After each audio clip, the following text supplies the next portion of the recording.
ಇದೇ ಒಳ್ಳೆ ಸಮಯ. ರೇಣುಕಮ್ಮ ಮನೆಗಿಲ್ಲ ಅನ್ಸತ್ತೆ. ಈ ರಮ್ಯನ ಹೋಗಿ ಮಾತಾಡ್ಸೋಣ. ರಮ್ಯಾ, ರಮ್ಯಾ, ಏನಮ್ಮ ಹೊರ ಕೂತ್ಕೊಂಡು ಯಾರನ್ನ ಕಾಯ್ತಾ ಇದೀಯಾ? ಅಯ್ಯೋ ನೀವಾ? ಯಾಕೆ ಬಂದ್ರಿ ಇಲ್ಲಿಗೆ? ನಮ್ಮ ಅತ್ತೆ ನೋಡಿದ್ರೆ ಬೈತಾರೆ, ಹೋಗ್ರಿ, ನಿಮಗೂ ನಮಗೂ ಆಗ ಬರಲ್ಲ. ನೀವು ಇಲ್ಲಿಗೆ ಬಂದ್ರೆ ನಮ್ಮ ಅತ್ತೆಗೆ ಸಿಟ್ಟು ಬರುತ್ತೆ. ಅದಕ್ಕೆ ನಾವು ನೀವು ಏನು ಬೇರೆ ಏನೇ ರಮ್ಯಾ? ನಿಮ್ಮ ಅತ್ತೆನೂ ನಾನು ವಾರಗಿತ್ತೀರು, ಒಂದೇ ಅಣ್ತಮ್ಗಳು. ಏನು ಅವಾಗ ಬೇರೆ ಹೋಗ್ಬೇಕಾದ್ರೆ ಒಂದಿಟ್ಟು ಆಸ್ತಿ ವಿಚಾರವಾಗಿ ಜಗಳ ಆಗಿ ಯಾವಾಗಿಂದ ಮಾತೇ ಆಡ್ಸಿಲ್ಲ. ಏನೋ ನೀನಾದ್ರೂ ಬಂದಾಗ ಮಾತಾಡ್ತೀಯ ಅಂತ ನಾನು ಇಷ್ಟು ದಿನ ಸುಮ್ಮನಿದ್ದೆ.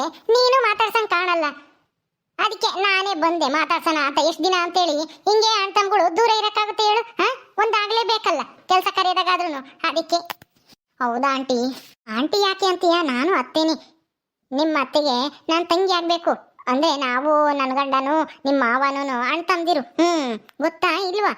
ಗೊತ್ತು. ಆದ್ರೆ ನಾನು ಮದುವೆ ಆಗಿ ಬಂದಾಗಿಂದನ ಇಲ್ಲಿವರೆಗೂ ನಿಮ್ಮನ್ನು ಮಾತಾಡ್ಸೇ ಇರ್ಲಿಲ್ವಲ್ಲ, ಅದಕ್ಕೆ ನನಗೆ ಆ ಥರ ಅಂದೆ. ಸರಿ ಆಯ್ತು ಬಿಡಿ, ಅತ್ತೇನೆ ಅಂತೀನಿ ಇನ್ಮೇಲೆ. ನಮ್ಮ ಅತ್ತೆ ನೋಡಿದ್ರೆ ಬೈತಾರೆ ಅನ್ಸುತ್ತೆ. ಮತ್ತೆ ಕೂಲಿ ಹೋಗಿರೋದು ಗೊತ್ತು, ಅದಕ್ಕೆ ನಾನು ಇಲ್ಲಿಗೆ ಬಂದಿದ್ದು ಮಾತಾಡ್ಸೋಣ ಅಂತಾನ. ಅಲ್ಲ, ನಿನಗೆ ತುಂಬಾ ಕಾಟ ಕೊಡ್ತಾರೆ ಅಲ್ವಾ ನಿಮ್ಮ ಅತ್ತೆ, ನಿನ್ನ ಆದ್ನೀರು ಎಲ್ಲ ಸೇರ್ಕೊಂಡು. ಹೌದತ್ತೆ, ತುಂಬಾ ಕಾಟ ಕೊಡ್ತಾರೆ. ಏನ್ ಮಾಡೋದು, ಎಲ್ಲ ಸಹಿಸ್ಕೊಂಡಿದೀನಿ ನನ್ನ ಗಂಡನ್ಗೋಸ್ಕರ. ನಾನ್ ಮನೆ ಬಿಟ್ಟು ಹೋಗಕ್ಕಾಗಲ್ಲ ಅಂತಾನ. ನನ್ನ ಆದ್ನಿ ಅವಳು ಕೆಲ್ಸಕ್ಕೆ ಸೇರ್ತಾಳಂತೆ, ಗೌರ್ಮೆಂಟ್ ಕೆಲಸನೇ ಆಗ್ಬೇಕಂತೆ. ಏನೋ ಇವಾಗೆಲ್ಲ ಐದು ಕೊಟ್ಟು ಬಂದೇವಳಂತೆ. ಇನ್ನೂ ಅದು ಕೆಲಸ ಬರುತ್ತೋ ಇಲ್ವೋ ಯಾರಿಗ್ ಗೊತ್ತು. ಇಂಟ್ರು ಎಲ್ಲ ಅಪಾಯಿಂಟ್ಮೆಂಟ್ ಲೆಟ್ರು ಬರುತ್ತಂತೆ. ಎಲ್ಲನ ಡಾಕ್ಯುಮೆಂಟ್ಸ್ ಎಲ್ಲ ವೆರಿಫೈ ಮಾಡಿರಂತೆ. ಕೆಲಸ ಸಿಕ್ಕೇ ಸಿಗುತ್ತೆ ಅಂತ ಅಂತಿದ್ಲು. ಅವಳಿಗೆ ಕೆಲಸ ಸಿಕ್ಕಿದ್ಮೇಲೆ ಕೆಲಸ ಸಿಕ್ಕಿರೋ ಹುಡುಗನ್ನೇ ಗಂಟು ಹಾಕ್ಬೇಕು ಅವಳಿಗೆ. ಎಲ್ಲ ನಮ್ಮ ತಲೆ ಮೇಲೆ ಹಾಕಕ್ಕೆ ನೋಡ್ತಾ ಇತ್ತು ನಮ್ಮ ಅತ್ತೆ. ನನ್ನ ಗಂಡನು ಮೆಕ್ಯಾನಿಕ್, ಹೋಗಿ ಇದು ಗ್ಯಾರೇಜ್ನಾಗೆ ಕೆಲಸ ಮಾಡೋದ. 15,000 16,000 ಸಂಬಳ ಕೊಡ್ತಾರೆ ಅಂತದ್ರಾಗೆ ಇವಳನ್ನ ಕೆಲ್ಸಕ್ಕೆ ಸೇರಿಸಿ ಒಳ್ಳೆ ಗಂಟೊಂದು ಮದುವೆ ಮಾಡಕ್ ಆಗುತ್ತೇನತ್ತೆ? ಅಯ್ಯೋ, ನಮ್ಮ ಅತ್ತಿಗೆ ಒಂದು ಈಟು ಬುದ್ಧಿನೇ ಇಲ್ಲ. ಅದೇನು ಹೆಣ್ಮಕ್ಳು ಅಂದ್ರೆ ಈ ಪ್ರೀತಿನೋ ಗಂಡು ಮಗುನ ಓದ್ಸದ್ ಬಿಟ್ಟು ಹೋಗಿ ಹೋಗಿ ಈ ಊರಿಬ್ರನ್ನು ಓದಿಸ್ತಾ ಇದ್ರೆ. ಅವಳು ಡಿಗ್ರಿ ಮಾಡ್ತಾ ಇದ್ದಾಳೆ, ಇನ್ನೊಬ್ಳು ಉಷಾ. ಅಯ್ಯೋ, ಮಾಡ್ಕೊಂಡ್ಲಿ ಬಿಡೆ. ನಿಮ್ಮ ಅತ್ತೆಗೆ ಬುದ್ಧಿನೇ ಇಲ್ಲ ಬಿಡು. ನೋಡು, ನಾನು ನನ್ನ ಮಗನ್ನ ಓದಿಸ್ತಾ ಇದ್ದೀನಿ, ಓದಿ ಕೆಲ್ಸಕ್ಕೆ ಸೇರವನಿ. ಅವನು ಒಂದು 25,000 ಸಂಬಳ ತಂತಾನೆ, ಗೊತ್ತಾ? ನನಗೂ ಒಬ್ಬ ಮಗಳಿದ್ದಾಳೆ. ನಾನೇನು ಅವಳನ್ನ ಜಾಸ್ತಿ ಓದ್ಸಕ್ ಹೋಗಿಲ್ಲ, ಬಿಡಿಸಿದ್ದೀನಿ. ಮನೆಗೆ ಕೆಲಸ ಮಾಡ್ಕೊಂಡು ಇದ್ದಾಳೆ. ನೀನು ನೋಡಿದ್ಯಾ ಅನ್ಸುತ್ತೆ. ಎಂದಾನ ಮಾತಾಡ್ಸಿದ್ಯೋ ಇಲ್ವೋ? ಮಾತಾಡ್ಸಿದ್ದೀನಿ ಅತ್ತೆ, ಸರಳ. ಆದ್ರೆ ನಮ್ಮ ಅತ್ತೆ ಬೈತೈತೆ, ನಮ್ಮ ಗಂಡ ಬೈತಾನೆ ಅಂತನ ಜಾಸ್ತಿ ಮಾತಾಡ್ಸಿಲ್ಲ ಅಷ್ಟೇನೆ ಅವಳನ್ನ. ಸರಿ, ಇನ್ಮೇಲೆ ಯಾವಾಗಾದ್ರೂ ನಿಮ್ಮ ಮನೆಗೆ ಬರ್ತೀನಿ ಬಿಡಿ. ಸರಿ ಬಾ, ನಿನ್ ಕಷ್ಟ ಸುಖ ಹೇಳ್ಕೊಳಕ್ಕೂ ಒಂದ್ ಮನೆ ಇದ್ದಂಗ ಆಗುತ್ತೆ. ಇಲ್ಲಿ ನಿಮ್ಮತ್ತೆ ನಿನ್ನ ಆದ್ನೀರು ನಿನ್ ಕಷ್ಟ ಕೇಳೋರು ಯಾರು ಇಲ್ಲ. ಸರಿ ಅತ್ತೆ, ಯಾವಾಗಾದ್ರೂ ಬರ್ತೀನಿ. ನಮ್ಮ ಅತ್ತೆ ನೋಡಿದ್ರೆ ಬೈತಾರೆ, ಅದಕ್ಕೆ ನಾನು ಇಷ್ಟ ದಿನ ನಿಮ್ಮನ್ನ ಮಾತಾಡಿಸ್ತಾ ಇರ್ಲಿಲ್ಲ. ನಾನು ಅದಕ್ಕೆ ಸುಮ್ಮನೆ ಇದ್ನಮ್ಮ. ನೋಡೋಣ ಯಾವತ್ತಾದ್ರೂ ನೀನೇ ಒಂದ್ ದಿವಸ ಬರ್ತೀಯನೋ ಅಂತಾನ. ಯಾಕೆ ನನ್ನಿಂದ ನೀನ್ ಬೈಸ್ಕೊಳ್ಳೋದಂತ. ಆದ್ರೆ ಏನ್ ಮಾಡೋದು, ನೀನಾಗಿ ನೀನ್ ಬರ್ಲೂ ಇಲ್ಲ, ಏನೂ ಇಲ್ಲ. ಅದಕ್ಕೆ ನಾನೇ ಇವತ್ತು ಬಂದೆ ಮಾತಾಡ್ಸಕ್ಕೆ. ಸರಿ ಅತ್ತೆ, ಬರ್ತೀನಿ ಹೇಳ್ರಿ. ಇನ್ಮೇಲೆ ನಮ್ಮ ಅತ್ತೆ ಬೈದ್ರು ನಾನು ಏನ್ ಕೇರ್ ಮಾಡಲ್ಲ. ಅಲ್ಲ, ಅವ್ರು ಅವಾಗ ಯಾವಾಗ್ಲೂ ಜಗಳ ಕಾಡ್ಕೊಂಡಿದ್ದಾರೆ ಅಂದ ತಕ್ಷಣ ನಾನ್ ನಿಮ್ಮ ಹತ್ರ ಮಾತಾಡದೇ ಇರಕ್ಕಾಗುತ್ತಾ? ಏನೋ ಇಷ್ಟ ದಿನ ನಿಮ್ಗೂ ಸಿಟ್ಟೈತೇನೋ, ನಮ್ಮ ಮೇಲೆ ನೀವೇ ಮಾತಾಡ್ಸಲ್ವೇನೋ ಅಂದ್ಕೊಂಡು ಸುಮ್ಮನಿದ್ದೆ ಅತ್ತೆ. ಈಗ ನೀವೇ ಮಾತಾಡ್ಸ್ತಾ ಇದ್ದೀರಾ ಅಂದ್ಮೇಲೆ ನಾನ್ ಬರ್ತೀನಿ ಬಿಡಿ. ನಮ್ಮ ಅತ್ತೆಗೂ ಎದ್ರಕೊಳ್ಳಲ್ಲ, ಯಾರಿಗೂ ಎದ್ರಕಮ್ಮಲ್ಲ. ಅಯ್ಯೋ, ನೀನು ಇಂಥವಳು ಅಂತ ನನಗೆ ಗೊತ್ತಿದ್ರೆ ನಾನು ಮುಂಚೆನೆ ಮಾತಾಡ್ತಿದ್ದೆ ಕಣೆ ರಮ್ಯಾ. ನೀನು ನಿಮ್ಮ ಅತ್ತೆ ಮಾತು ಕೇಳ್ತೀಯಾ, ನಿಮ್ಮ ಅತ್ತೆಗೆ ಎದ್ರಕಂತೀಯ ಅಂತ ತಿಳ್ಕೊಂಡಿದ್ದೆ. ನೀನು ಬಾರಿ ಗಟ್ಟಿ ಇದೆಯಾ ಬಿಡು. ನಿನ್ನಂತ ಸೊಸೆನೆ ಸರಿ ನಿಮ್ಮ ಅತ್ತಿಗೆ. ಸರಿ ಅತ್ತೆ, ಆಯ್ತು. ಚಂದ್ರಿ, ಯಾಕೆ ಬಂದಿ ಇಲ್ಲಿಗೆ? ನನ್ನ ಸೊಸೆ ತಗೆ ನಿಂದೇನೆ ಮಾತು? ಇಲ್ಲಿ ಏನ್ ಜಗಳ ತಂದಿಕ್ಕಕ್ಕೆ ಬಂದಿದ್ಯಾ? ಸಾಕು, ನಾವು ನೀವು ಜಗಳ ಆಡಿದ್ದೇನೆ. ಸೊಸೆ ತಕ್ಕ ಬರೇ ಬಂದಿದ್ದಾಳೆ ಇಲ್ಲಿಗೆ. ಮುಚ್ಕೊಂಡು ಹೋಗ್ತಾ ಇರು ನಿಮ್ಮ ಮನೆಗೆ ನೀನು. ಅಯ್ಯೋ ರೇಣುಕಕ್ಕಯ್ಯ, ಯಾಕೆ ಹಂಗೆ ಸಿಟ್ ಮಾಡ್ಕೊಂತಿದ್ಯಾ? ನಾವೇನ್ ಬೇರೆಯವ್ರೆ? ನಿನ್ ಸೊಸೆ ನನ್ನ ಸೊಸೆ ಇದ್ದಂಗೆ. ಬೇಕಾಗಿಲ್ಲ ಅಂದ್ರೆ ಬೇಕಾಗಿಲ್ಲ. ನಿಮ್ ಸಂಬಂಧನೂ ಬೇಡ, ನಮ್ಗೆ ಯಾವ ಸಂಬಂಧನೂ ಬೇಡ. ನೀನ್ ಎಂತೋಳು ಅಂತ ನನಗೆ ಚೆನ್ನಾಗಿ ಗೊತ್ತೈತಿ. ನಾನು ನೀನು ಜೊತೆಗಿದ್ದಾಗ್ಲೇನೆ ಆಗಿರೋ ಜಗಳನೇ ಸಾಕು. ಇನ್ಮೇಲೆ ನೀನು ನಮ್ ತಂಟೆಗೆ ಬರಬೇಡ. ನನ್ನ ಸೊಸೆನ ಯಾಕೆ ಮಾತಾಡ್ಸ್ತಾ ಇದೆಯಾ ನೀನು? ಏ ರಮ್ಯಾ, ಇವ್ರನ್ನ ಮಾತಾಡ್ಸ್ಬೇಡ, ಅವ್ರಿಗೂ ನಮ್ಗೂ ಆಗಲ್ಲ ಅಂತ ಹೇಳಿದ್ದೆ ತಾನೆ. ಮತ್ತೆ ಯಾಕೆ ಅವಳನ್ನ ಇಲ್ಲಿ ಕರೆದು ಮಾತಾಡ್ಸ್ತಾ ಇದೆಯಾ? ಉಗ್ದು ಓಡ್ಸದ್ ಬಿಟ್ಟು ಏನಾರ ಮಾತಾಡ್ಸಿದ್ರು ಮಾತಾಡ್ಬೇಡ, ಉಗ್ದು ಓಡ್ಸು ಅಂತ ಹೇಳಿದೀನಿ ಅಂದ್ಬಿಟ್ಬಿಟ್ಟು ನಮ್ಮನೆ ತಾಗೆ ಕರ್ಸ್ಕೊಂಡು ಮಾತಾಡ್ತಾ ಇದೆಯಲ್ಲ, ನಿನ್ಗೆ ಗೊತ್ತಾಗಲ್ವೇ? ಅಯ್ಯೋ, ಆಗಿದ್ದಾಗೋಯ್ತು. ಯಾವಾಗ್ಲೋ ಜಗಳ ಆಡಿದ್ವಿ, ಈಗಾಗಲೇ ಬೇರೆ ಆಗಿ 2 ವರ್ಷದ ಮೇಲಾಯ್ತು. 2 ವರ್ಷ ಆದ್ರೂ ಹಿಂಗೆ ಮುನ್ಸ್ಕೊಂಡು ದೂರ ಇರಕ್ಕಾಗುತ್ತಾ? ಅಣ್ಣ ತಮ್ಗಳು ಒಂದಾಗ್ಲೇಬೇಕು ಬಿಡು. ನೀನ್ ಯಾಕೆ ಹಂಗಾಡ್ತೀಯ ರೇಣುಕಕ್ಕಯ್ಯ? ನಾನೇನೇನು ನಿನ್ ಸೊಸೆನೇನು ತಿಂದು ಬಿಡಲ್ಲ ಬಂದೇಡ್ಕೇನೆ. ಅಲ್ಲ, ಏನು ಇಷ್ಟ ದಿನ ನೀನೇ ಮಾತಾಡ್ತೀಯ ಅಂತ ಸುಮ್ಮನಿದ್ದೆ. ಬಿಡು ಹೋಗ್ಲಿ, ನಾನೇ ಮಾತಾಡ್ಸೋಣ ಅಂತ ಬಂದ್ರೆ ಹಿಂಗಾಡ್ತಾ ಇದ್ಯಾ? ನೀನಂತೂ ಮಾತಾಡ್ಸಲ್ಲ, ಸೊಸೆನಾದ್ರೂ ಮಾತಾಡ್ಸಕ್ ಬಿಡಲ್ವಲ್ಲ. ಹಂಗಾದ್ರೆ ನಿನ್ ಕೇಳಿನೇ ಸೊಸೆ ಎಲ್ಲರ ತಾವು ಮಾತಾಡ್ಬೇಕೇನು? ಅವಳು ಅಷ್ಟು ಸ್ವಾತಂತ್ರ್ಯ ಇಲ್ವಾ ನಿಮ್ಮ ಮನೆಯಾಗೆ?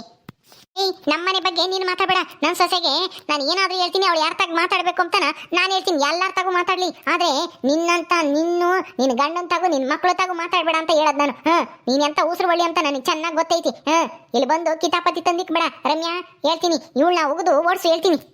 ಅಲ್ಲ ಅತ್ತೆ, ಯಾವಾಗ್ಲೂ ಜಗಳ ಆಡಿದ್ನ ಇನ್ನು ಮನಸ್ನಾಗ ಇಟ್ಕೊಂಡು ಜಗಳ ಮಾಡ್ಬೇಕಾ? ಇವರು ನಾವು ಅಣ್ಣ ತಮ್ಮಗಳು ಅಂದ್ಮೇಲೆ ಚೆನ್ನಾಗಿರೋಣ ಬಿಡ್ರಿ. ಈ ಪಾಪ ಎಷ್ಟು ಚೆನ್ನಾಗಿ ಮಾತಾಡಿಸ್ತಾ ಇದ್ದಾರೆ. ನೀವು ಅಲ್ಲಿಗೆ ಹೋಗ್ಬೇಡ, ಇಲ್ಲಿಗೆ ಹೋಗ್ಬೇಡ, ಅವ್ರನ್ನ ಮಾತಾಡ್ಸ್ಬೇಡ, ಇವ್ರನ್ನ ಮಾತಾಡ್ಸ್ಬೇಡ ಅಂದ್ರೆ ಎಲ್ಲಾನು ಮಾತಾಡ್ಸಂಗಿರಕ್ಕಾಗುತ್ತೆ ಊರಾಗೆ? ಅಕ್ಕಪಕ್ಕಗಳ ಅಂತಮ್ಗಳು ಅಂದ್ಮೇಲೆ ಒಂದ್ ಮಾತು ಬರುತ್ತೆ ಹೋಗುತ್ತೆ, ಹಂಗಂತ ಹೇಳಿ ಸಾಯತಕ್ಕ ಮಾತಾಡ್ಸಂಗಿರ್ತೀರಾ? ನಿಮ್ ಕೇಳಿನಿ ನಾನು ಎಲ್ಲಾನು ಮಾತಾಡ್ಸ್ಬೇಕಾ? ನಿಮ್ ಮಕ್ಳು ಏನು ನಿಮ್ಮನ್ ಕೇಳಿನೇ ಹೋಗ್ತಾರ, ಎಲ್ಲಾನು ಮಾತಾಡಿಸ್ತಾರ? ಓದಿಸ್ತಾ ಇದ್ದೀರಾ, ಕೆಲಸ ಕೊಡಿಸ್ತಾ ಇದ್ದೀರಾ, ಅದನ್ನೆಲ್ಲ ನಾನು ಕೇಳಿನ ಮಾಡ್ತೀರಾ ನೀವು? ಇಲ್ಲ ತಾನೆ, ನಾನು ಮಾತಾಡಿಸ್ತೀನಿ ಬಿಡ್ರಿ, ನೀವು ಮಾತಾಡಿಸ್ತಾ ಇದ್ರೆ ಚಿಂತೆ ಇಲ್ಲ. ಹೌದಪ್ಪ. ಅಲ್ಲ, ನೀನೇನು ಮಾತಾಡ್ಸಲ್ಲ, ಸೊಸೆನೂ ಮಾತಾಡ್ಸ್ಬೇಡ ಅಂದ್ರೆ ಹೆಂಗೆ ಆಗುತ್ತೆ? ಅವಳಿಗೂ ನನಗೂ ಏನ್ ಜಗಳ ಐತೆ? ಬಿಡು. ಅಯ್ಯ, ಯಾವ್ದೇ ರೀತಿಲಿ ಒಂದಾಗ್ಲೇಬೇಕಲ್ಲ ಅಣ್ಣ ತಮ್ಮಗಳ ಮೇಲೆ. ನೋಡಮ್ಮ, ನಿಮ್ಮ ಅತ್ತೆನ್ ಕೇಳಿ ಮಾತಾಡಿಸ್ತೀಯೋ ಅಥವಾ ನಿನ್ ಸ್ವಂತ ನಿರ್ಧಾರ ತಗೊಂತೀಯೋ ಅಂತಾನ. ನಾನು ಹೋಗ್ತೀನಿ, ಯೋಚನೆ ಮಾಡಿ ಮುಂದಕ್ಕೆ ನಾನು ಮಾತಾಡ್ಸಂಗಿದ್ದೆ ಬಾ, ನಮ್ಮ ಮನೆ ಹತ್ರನೇ ಧೈರ್ಯವಾಗಿ ಬಾ, ನಿಮ್ಮ ಅತ್ತೆಗೆ ಹೇಳಿ ನಾನು ಮಾತಾಡಿಸ್ತೀನಿ ಅಂತಾನ. ಎದಕ್ಕ ಮಂಗಿದ್ರೆ ನಿನ್ನಿಷ್ಟ, ನಾವೇನು ಮಾಡಕ್ಕಾಗಲ್ಲ. ಹೋಗ್ತೀನಿ ನಾನು. ಹೋಗು, ಇಲ್ಲಿ ಯಾರಿಗೆ ಹೇಳ್ತಾ ಇದ್ಯಾ? ಹೇ ರಮ್ಯಾ, ಹೇಳ್ತೀನಿ, ಆ ಅಮ್ಮನ್ ಮಾತ್ರ ಹತ್ರಕ್ಕೆ ಸೇರಿಸ್ಬೇಡ. ನಾನು ಹೇಳಿದ್ದೀನಿ ತಾನೆ, ಇಷ್ಟು ದಿನ ಸುಮ್ಮನಿದ್ದಳು, ಈಗ ಯಾಕೆ ಹತ್ರ ಸೇರಿಸ್ತಾ ಇದ್ಯಾ? ಮಾತಾಡ್ಸ್ಬೇಡ. ಯಾಕತ್ತೆ, ಯಾಕೆ ಮಾತಾಡ್ಸ್ಬಾರ್ದು? ಅಯ್ಯ, ನಿಮ್ಗೆ ಆಗ್ದಿದೆ ನನಗೂ ಆಗ್ಬಾರ್ದ? ಬಿಡ್ರಿ, ಏನೋ ನಮ್ಮ ಕಷ್ಟ ಸುಖ ಕೇಳ್ತಾರೆ, ನೀವಂತೂ ನಮ್ಮ ಕಷ್ಟ ಸುಖ ಕೇಳಲ್ಲ. ಇಲ್ಲಿ ನಮ್ಮ ಅಮ್ಮನೂ ಇಲ್ಲ, ಏನೋ ಅಕ್ಕಪಕ್ಕಗಳಾರ್ತಾಗೆ ಅಣ್ಣ ತಮ್ಮಗಳಾಗೆ ಮಾತಾಡ್ದೆ, ಇನ್ಯಾರ್ಥ ಮಾತಾಡಕ್ಕಾಗುತ್ತೆ? ನೀವು ಒಳ್ಳೆ ಚೆನ್ನಾಗಿ ಹೇಳ್ತಿರಲ್ಲ. ನಿಮ್ಮನ್ನ ಕೇಳಿನೇ ನಾನು ಮಾತಾಡ್ಬೇಕಾ ಎಲ್ಲರ ಹತ್ರನ? ನೀವು ಜಗಳ ಆಡಿರ್ಬೋದು ಅವಾಗ ಬೇರೆಯವ್ರ ಹೋಗ್ಬೇಕಾದ್ರೆ, ಹಂಗಂತ ಹೇಳಿ ನಾನು ಮಾತಾಡ್ಸಂಗೆ ಇರಕ್ಕಾಗುತ್ತಾ? ಅವರು ತುಂಬಾ ಒಳ್ಳೆಯವರು, ಎಷ್ಟೋ ದಿನ ನನ್ನ ಮಾತಾಡ್ತಿದ್ರು. ಆದ್ರೆ ಏನ್ ಮಾಡ್ತೀಯ, ನೀನ್ ಮಾತಾಡ್ಸ್ಬೇಡ ಅಂತ ಹೇಳ್ತಿದ್ದಲ್ಲ, ಅದಕ್ಕೆ ಮಾತಾಡ್ಸ್ತಾ ಇರ್ಲಿಲ್ಲ ನಾನು. ಹಂಗಲ್ವೇ, ನೀನ್ ಮಾತಾಡ್ಸು, ಯಾರನ್ನು ಬೇಕಾದ್ರೂ ಮಾತಾಡ್ಸು, ಅಯ್ಯಮ್ಮನ್ ಮಾತ್ರ ಮಾತಾಡ್ಸ್ಬೇಡ. ನಾನು ಹೇಳ್ದಾರ ಹತ್ರನೇ ನೀನ್ ಮಾತಾಡು ಅಂತ ಹೇಳ್ತಾ ಇಲ್ಲ. ಅವಳು ಸರಿ ಇಲ್ಲ, ಅವಳು ಕಿತಾಪತಿ ತಂದಿಕ್ತಾಳ ಅವಳು ಅಂತವಳು. ಅದಕ್ಕೇನೆ ನನ್ನ ಮಕ್ಕಳ ಬಗ್ಗೆ ಇಲ್ದಿರೋದೆಲ್ಲ ಹೇಳ್ಕೊಂಡ್ ಬರ್ತಾಳೆ. ನಿನ್ ಗಂಡನ ಬಗ್ಗೆನೂ ಅಷ್ಟೇ. ಮತ್ತೀಗ ಮತ್ತೆ ನೀವೇನ್ ಹೇಳಿದ್ರು ಅಷ್ಟೇನೆ, ನಾನಂತೂ ನನಗೆ ಇಷ್ಟ ಆಗಿರೋ ಹತ್ರ ಮಾತಾಡ್ತೀನಿ. ನೀವು ಸುಮ್ಮನೆ ಎಲ್ಲದಕ್ಕೂ ತಲೆ ಹಾಕ್ಬೇಡ್ರಿ. ಈ ಮನೆಯಾಗೆ ನಾನು ಕೆಲಸನೂ ಮಾಡ್ಕೊಂಡು ಹೋಗ್ತಾ ಇದ್ದೀನಿ, ಕೂಲಿನೂ ಬರ್ತೀನಿ, ಎಲ್ಲ ಮಾಡ್ತಾ ಇದ್ದೀನಿ. ನೀವು ಒಳ್ಳೆ ಎಲ್ಲದಕ್ಕೂ ಮೂಗ್ ತೋರಿಸ್ಕೊಂಡ್ ಬರ್ತೀರ. ಹೇಳೋದು ಅರ್ಥ ಆಗಲ್ವೇ ರಮ್ಯಾ? ನಿಮಗೆ ನಾನು ಹೇಳೋದು ಅರ್ಥ ಆಗಲ್ವತ್ತೆ? ನಾನು ಇವ್ರ ಹತ್ರನೇ ಮಾತಾಡ್ಬೇಕು, ಇವ್ರ ಹತ್ರನೇ ಚೆನ್ನಾಗಿರ್ಬೇಕು ಅಂತ ನೀವು ಹೇಳಿದ್ರಿ, ನಾನು ಯಾರ ಮನೆಯಾಗೂ ಹೋಗಂಗಿಲ್ವಾ? ಸುಮ್ಮನೆ ಹೋಗಿ ಕೆಲಸ ನೋಡ್ಕೊ ಹೋಗ್ರಿ. ನಿನಗೆ ಹೇಳಿ ಏನು ಪ್ರಯೋಜನ ಇಲ್ಲ ಬಿಡು. ಇಷ್ಟು ದಿನ ನಿನ್ನ ಏನೋ ಅಂದ್ಕೊಂಡಿದ್ದೆ, ಈಗ ತಿರುಗಿಸಿ ಮಾತಾಡೋದು ಕಲ್ತಿದ್ಯಾ. ಮತ್ತೆ ಎಷ್ಟು ದಿನ ಅಂತೇಳಿ ನಿಮ್ಮ ಮಾತೆ ಕೇಳ್ಕೊಂಡಿರಕ್ಕಾಗುತ್ತೆ? ನಮಗೂ ಸ್ವಂತ ಬುದ್ಧಿ ಇಲ್ಲ ಅಂತ ತಿಳ್ಕೊಂಡಿದ್ರೇನು? ನಾನು ಓದಿದ್ದೀನಿ, ಯಾರ ಹತ್ರ ಹೆಂಗಿರ್ಬೇಕು ಅಂತ ಗೊತ್ತಿದೆ. ನೀವು ಸಾಯತಕ ಮಾತಾಡ್ದಂಗಿದ್ರು ಪರವಾಗಿಲ್ಲ, ನಾನು ಮಾತಾಡ್ತೀನಿ. ನಿನಗೆ ಹೇಳಕ್ಕಾಗಲ್ಲ, ಮುಂದೆ ಅವಳ ಮಾತು ಕೇಳಿ ಸಂಸಾರ ಹಾಳು ಮಾಡ್ಕೊಂತೀಯ. ನನಗೂ ನನ್ನ ಗಂಡುಗೆನೆ ತಂದಿಕ್ಕಿದ್ಲು ಅವಳು, ಅಂತ ಮನಿಯಾಳಿ ಅವಳು.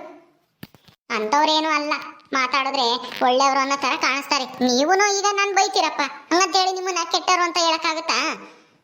ಏನೋ ಸಮಯ ಸಂದರ್ಭದಾಗೆ ಹಂಗ್ ಮಾತಾಡಿರ್ಬೋದು, ಹಂಗಂತೇಳಿ ಎಲ್ಲಾರನ್ನು ಕೆಟ್ಟವರು ಅಂತ ಹೇಳಕ್ಕಾಗಲ್ಲ. ಸುಮ್ಮನೆ ಬರ್ರಿ. ನಾನು ಇಲ್ಲೇ ಹೋಗಿ ಬರ್ತೀನಿ ದೇವಸ್ಥಾನದ ಹತ್ರ. ಆಯ್ತಮ್ಮ, ಹೋಗ್ಬಾ. ಏನ್ ಇವಳು ಆ ಚಂದ್ರಿ ಮಾತು ಕೇಳ್ಕೊಂಡು ಏನ್ ಮಾಡ್ಬೇಕು ಅಂತಿದ್ದಾಳು? ಆ ಚಂದ್ರಿಗೆ ಮಾಡಕ್ ಕೆಲ್ಸ ಇಲ್ಲ, ಈಗ ಬಂದವಳೆ ನನ್ನ ಸೊಸೆತಾಗ ಮಾತಾಡಕ್ಕೆ.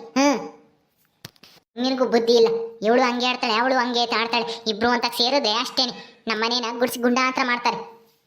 ಏನ್ ಮಾಡೋದು ಇವರಿಬ್ರನ್ನು ದೂರ ಮಾಡಕ್ಕೆ? ನನ್ನ ಮಗ ಬರ್ಲಿ, ಹೇಳ್ತೀನಿ. ಓಕೆ ಸ್ನೇಹಿತರೆ, ಈ ವಿಡಿಯೋನ ಇಲ್ಲಿ ಮುಗಿಸ್ತಾ ಇದೀವಿ. ಈ ಕಥೆಯನ್ನು ಮುಂದುವರಿಯುತ್ತೆ. ನಿಮ್ಮೆಲ್ಲರಿಗೂ ಈ ವಿಡಿಯೋ ಇಷ್ಟ ಆದರೆ ಲೈಕ್ ಮಾಡಿ, ಶೇರ್ ಮಾಡಿರಿ. ಹಾಗೆ ಇನ್ನು ಯಾರ್ಯಾರು ನಮ್ಮ ಚಾನಲ್ ಸಬ್ಸ್ಕ್ರೈಬ್ ಮಾಡ್ಕೊಂಡಿಲ್ವೋ ದಯವಿಟ್ಟು ಸಬ್ಸ್ಕ್ರೈಬ್ ಮಾಡ್ಕೊಳ್ರಿ. ಮುಂದಿನ ವಿಡಿಯೋದಲ್ಲಿ ಸಿಗ್ತೀವಿ. ನಮಸ್ಕಾರ.